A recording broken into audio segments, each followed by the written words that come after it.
Alright, so I have a really interesting story here that I can't wait to talk about. I'm really excited to talk about this story.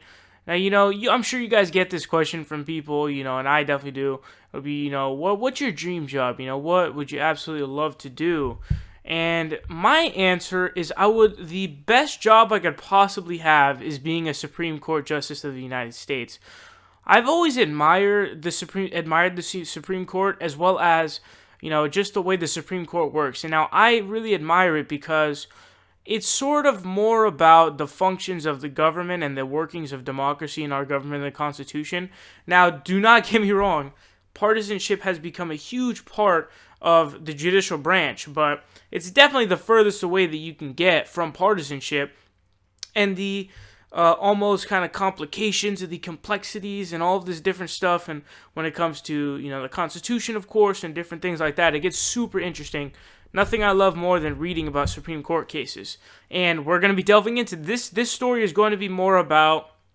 It's going to be more about the workings of government and previous Supreme Court cases that set precedents, and it's going to be a little further away from partisan politics. So what we have here going on is basically in a interview or like a discussion with between Mueller and Trump's legal team that came out basically back. I think it happened back in March. He basically had kind of suggested that he was considering the option of subpoenaing Trump's legal team, which means they would be compelled to respond.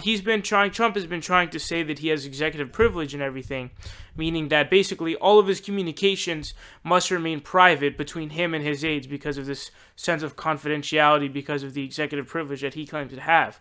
Now, there's this CNN article here that kind of breaks this down, because we're getting into some really interesting and complex legal matters at this point, and what we're going to have to be looking back at now are previous Supreme Court cases that are landmark cases. Now, of course, you guys know about Nixon, who resigned before he could be impeached, but the articles of impeachment in the House were passed, and we know about the Watergate scandal, and he was claiming executive privilege, but the Supreme Court unanimously voted against him. Now, here's what the CNN article says. It says, if President Donald Trump tries to elude an interview with the special counsel Robert Mueller by exerting a claim of executive privilege, then he could face an arduous battle in the courts. In the 1974 case of U.S. versus Nixon, the Supreme Court unanimously rejected executive privilege in a ruling that triggered the culmination of the Watergate scandal. The High Court concluded that, quote, the fundamental demands of due process of law, as well as the specific need for evidence in a pending criminal trial, overrode the president's assertion that he had a constitutional right to keep communications private. It says that case involved a subpoena for the president's Oval Office tapes, not for a personal interview, and separate possible blueprints for a president seeking to evade court-related proceedings. President Bill Clinton in the 90s was subjected to a civil lawsuit and separately served with a subpoena to testify. The subpoena was withdrawn when Clinton agreed to testify voluntarily. It says Mueller, who is investigating any Trump campaign connection to Russian meddling in the 2016 presidential election, apparently is close to seeking an interview with Trump. Mueller has reportedly raised the possibility of subpoenaing Trump. So now the question becomes, is Trump going to do the interview with Mueller voluntarily, or is he going to try to fight the interview and try to fight the subpoena if he's issued one and say, no, I have executive privilege and no, you can't interview me, you can't get any of this information. And so looking back at landmark cases, both in Clinton's case that he had back in the 90s, where he was asserting executive privilege, he was ruled against unanimously. And the Nixon case is probably the biggest landmark, was where he was basically trying to assert executive privilege to hide what he and his aides had communicated to each other. But because the Supreme Court justices essentially said that, hey, this is detrimental to, very fundamental due process in a criminal proceeding, we're going to say no. The requirement for due process to continue overrides your ability to have to exercise executive privilege. And so here's something interesting. Now, we know that Trump has had, I think today's one of the people from his legal team left. I believe his name might have been John Dowd. I can't remember if it was him or see, here's the thing. Trump's cabinet and his own legal team is, going crazy so much that it's like you hear a name switching up like almost every other week. And so it might have been John Dowd, but no, sorry, it's not John Dowd. He already left. Now it's Ty Cobb who has left. So his illegal team is essentially left in shambles at this point. But what you guys are going to be seeing here, I'm not a fan of Alan Dershowitz, never have been. He's a very big Israeli apologist. But he's also been he's become a Trump rationalizer and a Trump sympathizer. Everything that Trump does, Alan Dershowitz is there to defend him. Now, we're going to be seeing, as you guys know, Trump's a complete fucking idiot. He doesn't know what he's doing. He's stupid. He tweets out dumb shit, and he exposes himself as a liar, and he fucks himself over by tweeting so much. So here we're looking at is something hilarious.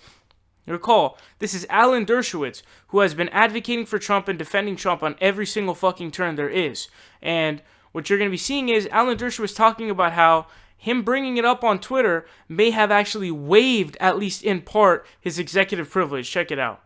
The courts of law will compel him to answer some questions, and as I've said, perhaps the questions he may be most vulnerable. I don't know. He may have no vulnerabilities at all, but he has no legal claim, no constitutional claim about his business relations, what he did before he was president. There is some possible argument that he has some executive privilege claim. By the way, he may have waived some executive privilege. If you tweet and you go public and you say things and then say, oh, I won't answer questions about that because I have executive privilege, there is a concept of waiver. And the president may have inadvertently waived some of his executive privilege by so promiscuously tweeting and speaking about many of these same issues in the public. So that could come back to bite him. Wow. The hilarity of this is so unbelievable. It's over 9,000 because, again, Alan Dershowitz is a consistent and constant Trump sympathizer, a Trump rationalizer, a Trump supporter at every fucking turn, right? But even he is like, hey, what this dude is doing by tweeting online and talking about this is now going to waive his own executive privilege, which is the most hilarious thing on the planet because that's the most Trump thing you could possibly do. And it would be a hilarious backfire if that's what happens. But basically, what I wanted to talk about here is, you know, whether or not this whole interview is going to happen. And I think that what's going to end up happening is, my prediction is this: Trump is going to resist the interview. He's going to refuse to do so. He's going to get subpoenaed, but he's going to challenge it through the court system. It will go all the way up to the Supreme Court. But due to landmark cases that have, again, unanimously against Richard Nixon, I guarantee, maybe not unanimous vote, I don't know, maybe Clarence Thomas or someone goes rogue, but I predict that the Supreme Court, if it goes to there, will vote in favor of overriding his executive privilege in the process of a criminal procedure, with Robert Mueller being the special prosecutor. That's what I think will happen. And then I think he will eventually be required to speak because he's been constantly saying a bunch of stuff, saying it's a witch hunt, blah, blah, blah. So all of the evidence that we currently have right now of what Trump could possibly do points to the idea that he will resist an interview, not do it. But I really want to talk about this story because I love inner workings of government and it's so fucking interesting. And I can't wait to see what happens because this is going to be setting another precedent when it comes to prosecuting or charging or indicting sitting presidents.